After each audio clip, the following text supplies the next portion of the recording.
Hello all, welcome back to my stories. ఏంటి మీ అమ్మాయికి America సంబంధం కుదిరిందంటగా పక్కింటి ఆమె అడుగుతుంటే అవునదినా అని అమ్మ చాటంత మొహం చేసుకొని చెప్తోంది. మా ఊరిలో ఏ నోట విన్నా ఇదే. నాకు అమెరికా సంబంధం ఖాయమైందన్న వార్తే. ఎక్కడో సప్త సముద్రాలు దాటి చాలా దూరం వెళ్ళాలంటగా అని సుబ్బయ్య మామ నాన్నను ఆశ్చర్యంగా అడుగుతున్నాడు. నాన్న మీసం మెలేసుకుంటూ ఆయ్ అన్నాడు ఎంతో గర్వంగా. పిల్ల అదృష్టవంతురాలు బాబాయ్ అని నా నెత్తి మీద ఓ మొట్టికాయ మొట్టి వెళ్ళిపోయాడు.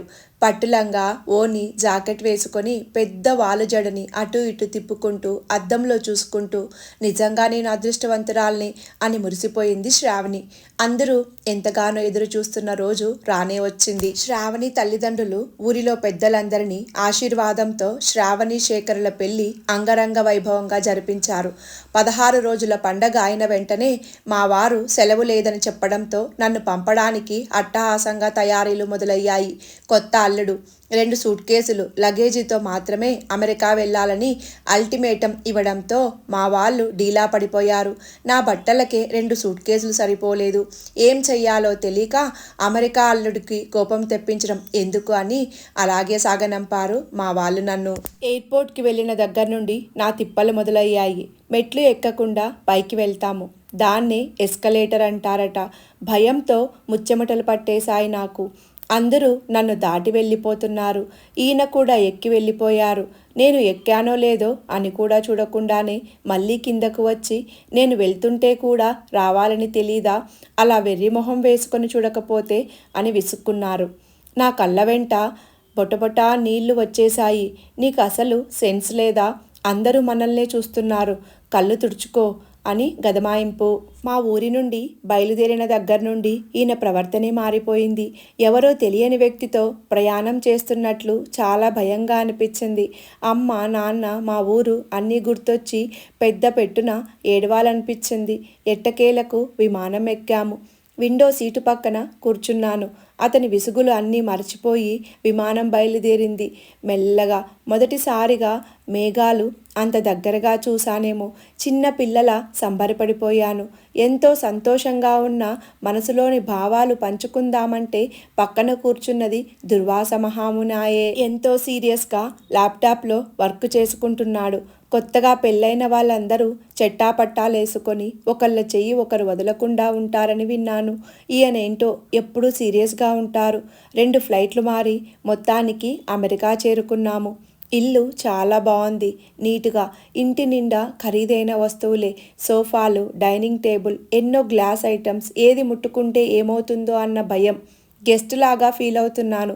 ఒక్కరోజు గడవక ముందే కింద ఫ్లోర్ వాళ్ళ నుండి కంప్లైంట్ గట్టిగా నడుస్తున్నానని. ఈ అమెరికాలో మా ఊరిలోలా పరుగులు పెడుతూ గెంతుతూ నడవడానికి కూడా లేదనుకున్నాను.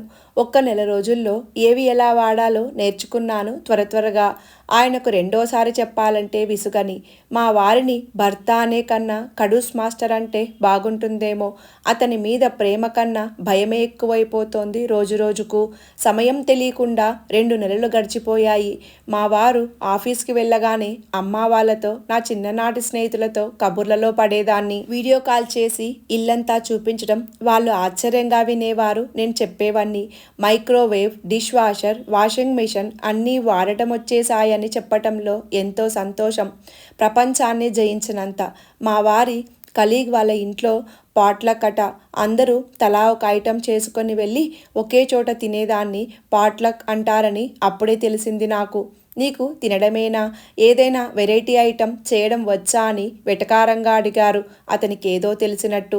ఈరోజు సాయంత్రమే పార్టీ. బిర్యానీ తయారు చేశాను. బెనారస్ శారీ, మ్యాచింగ్ బ్లౌజ్ వేసుకొని 2 ప్లేట్ల ముత్యాల గొలుసు వేసుకొని సింపుల్గా తయారయ్యాను. నన్ను చూస్తూనే రుసరుసలాడుతూ, మనం వెళ్ళేది పార్టీకి, పెళ్ళికి కాదు. అయినా నీకు అస్సలు డ్రెస్ సెన్సే లేదు. పల్లెటూరి అమ్మాయిని చేసుకోవడం నాదే తప్పు అని విసుక్కోవడంతో నా కళ్ళ నుండి టపటపా కన్నీరు వరదలై పొంగుతుంటే ఎప్పుడు ఈ ఏడుపొకటి ప్రాణానికి అని తలుపున భల్లున వేసి వెళ్ళిపోయారు. వాళ్ళ ఫ్రెండ్స్ బలవంతం వల్లనేమో నన్ను తీసుకువెళ్ళ వెళ్ళక తప్పలేదు. నేను చేసిన బిర్యానీ చూసి మెచ్చుకోకపోగా ఇంత ఎందుకు చేశావు? ఇక్కడెవరు ఊరి వాళ్ళలాగా కుంభాలు తినరు, సింపుల్గా తింటారు అని దోవంతా సాధింపే కిమ్మనకుండా కూర్చున్నాను. ఎక్కువగా మౌనమే నా సమాధానం. అక్కడికి వెళ్ళిన తర్వాత నాకు పచ్చి వెలక్కాయ గొంతులో పడ్డట్టయింది. అందరికీ నన్ను పరిచయం చేశారు. లివింగ్ రూమ్లో జెంట్స్, కిచెన్లో లేడీస్ కూర్చున్నారు. పార్టీ హోస్ట్ చేసిన ఆమె పేరు కృష్ణవేణి అయితే అందరూ విచిత్రంగా కృష్ణ అని పిలుస్తున్నారు, అబ్బాయిని పిలిచినట్టు. అందరూ తెలుగు వాళ్ళే, అయినా ఇంగ్లీష్లోనే వాళ్ళ సంభాషణ సాగుతోంది. ఎప్పుడు వెళ్ళిపోదామా అని ముళ్ళు మీద కూర్చున్నట్లు కూర్చున్నాను. శేఖర్, నీ వైఫ్ మరీ ట్రెడిషనల్ అనుకుంటా అని కొంచెం వెటకారంగా అంది కృష్ణ. మీరే తనకు ట్రైనింగ్ ఇవ్వాలి, తను పూర్తిగా విలేజ్ గర్ల్ అని చెప్తున్నారు. విలేజ్ నుంచి రావడం తప్పన్నట్లు అందరూ ఫోర్కు నైఫ్ యూజ్ చేస్తున్నారు. ఈయన వార్నింగ్కి భయపడి నేను కూడా వాళ్ళలా తిందామని ట్రై చేస్తుంటే పొరపాటున ప్లేటు కింద పడి భల్లున పగిలింది. ఈయన కళ్ళకే శక్తి ఉంటే నేను అక్కడే భస్మమైపోయిండేదాన్ని ఆ చూపులకి. అందరికీ బిర్యానీ ఎంతో నచ్చడంతో బాగా చేశారు అని మెచ్చుకుంటూ తిన్నారు. బిర్యానీ అస్కెట్ ఖాళీ అవ్వడంతో నేను కూడా చాలా హ్యాపీగా ఫీల్ అయ్యాను.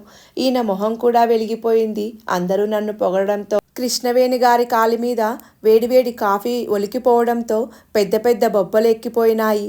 అందరూ టెన్షన్ పడుతూ ఎమర్జెన్సీ కాల్ చేస్తున్నారు. ఆమె పెద్ద పెట్టున ఏడుస్తోంది. ఎవరు దగ్గరికి వెళ్ళడానికి కూడా ధైర్యం చేయడం లేదు. భయంతో దూరంగా నిలబడి చూస్తూ ఉండిపోయారు. ఆమె హస్బెండ్ అడిగి ఫస్ట్ ఎయిడ్ బాక్స్ తీసుకున్నాను. అందరూ ఆశ్చర్యంగా చూస్తున్నారు నేను ఎక్స్పర్ట్లా ఫస్ట్ ఎయిడ్ చేయడం చూసి. నిజంగా ఈ పల్లెటూరి అమ్మాయికి వచ్చా?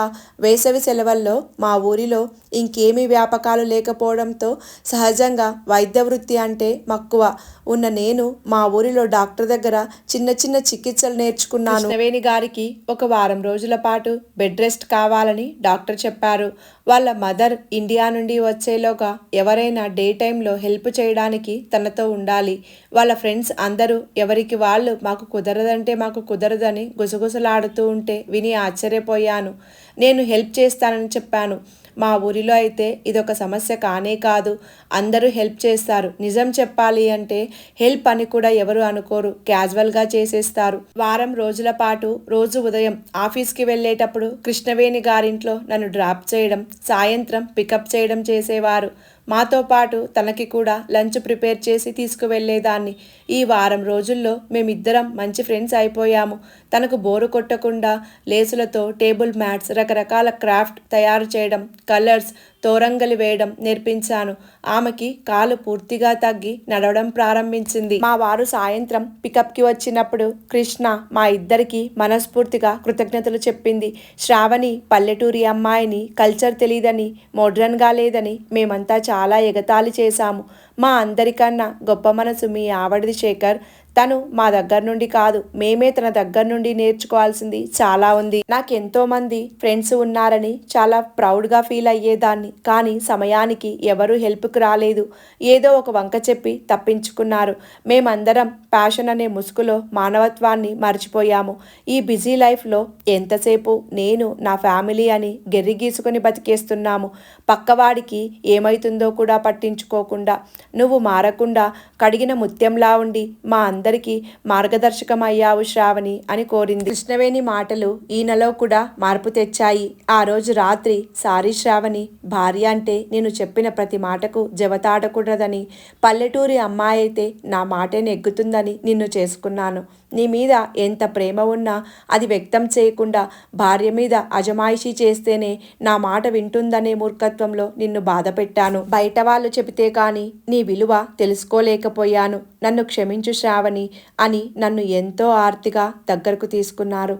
ఈ మార్పు నా మనసుకి ఎంతో ఊరటనిచ్చింది. ఇది ఇవాల్టి కథ.